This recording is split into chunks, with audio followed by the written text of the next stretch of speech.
নমস্কাৰ বন্ধু বান্ধৱীসকল, কি খবৰ? আশা কৰিছোঁ আপোনালোক ভালেই আছে।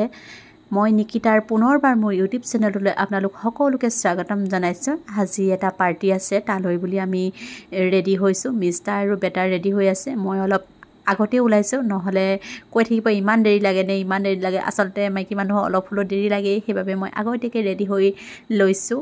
হঠাৎ গৈ থাকোঁতে গৰু এজাক দেখা পালোঁ। হঠাৎ বুলি নহয়, আচলতে প্ৰায় আমি গৰুবিলাক ৰাস্তা পদূলিয়ে দেখা পাওঁৱেই। আপোনালোকেও চাগে লগ পায়েই। আজি ভিডিঅ'টোৰ জৰিয়তে অলপ কথা শ্বেয়াৰ কৰিম বুলি ভাবিলোঁ। আজিকালি প্ৰায় উদঙীয়া গৰুৰ কাৰণে পথ দুৰ্ঘটনা সংঘটিত হয়। ইয়াৰ ফলত বহুজনে অকালতে প্ৰাণ হেৰুৱায়। কতজনৰ ঘৰত কান্দোনৰ ৰোল উঠে, কিমানৰ বুকু উদা হয়। নিয়তিৰ বিধান বুলি মানি ল'বলৈও কঠিন হয়। কিন্তু আমি আজিকালি প্ৰায় লক্ষ্য কৰোঁ, ৰাজপথত মৃত্যুদিত সদৃশ এই গৰুবোৰ আচলতে কাৰ? ইহঁতৰ গৰাকী আছেনে? আছে যদি কিয় এৰি দিছে? আপুনি কেতিয়াবা ভাবি চাইছেনে কথাবোৰ? মানুহে দুখ পাই গৰুক খুন্দা মাৰি ৰাস্তাত পৰি থাকে, সোধোতা কোনো নাই। কিন্তু আপোনাৰ গাড়ীয়ে যদি গৰু বা ছাগলীক খুন্দিয়ায়, তেন্তে মুখৰ আগতে গৰাকী ওলায়।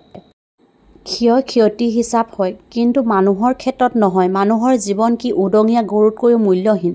কথাবোৰ ভাবিবলগীয়া। আমাৰ বহুতে ফটাই থকা মানুহ দেখি আঁতৰি যাব খোজে। কিয়? কিন্তু আহত গৰু ছাগলী দেখিলে হাহাকাৰ কৰে। আকৌ কয় মদ খাইহে গাড়ী চলাইছে, সেইটো কাৰণে এইটো দুৰ্ঘটনা ঘটিল। কিন্তু তেনেকুৱা কথা নহয়। সেইবাবে মই গৰুখিনিৰ ভিডিঅ' কৰিলোঁ। আপোনালোকে যদি ভিডিঅ'টো চাই ভাল লাগিলে লাইক, কমেণ্ট, শ্বেয়াৰ কৰি দিব। আজিলৈ আহিছোঁ ভিডিঅ'টো ইমানেই।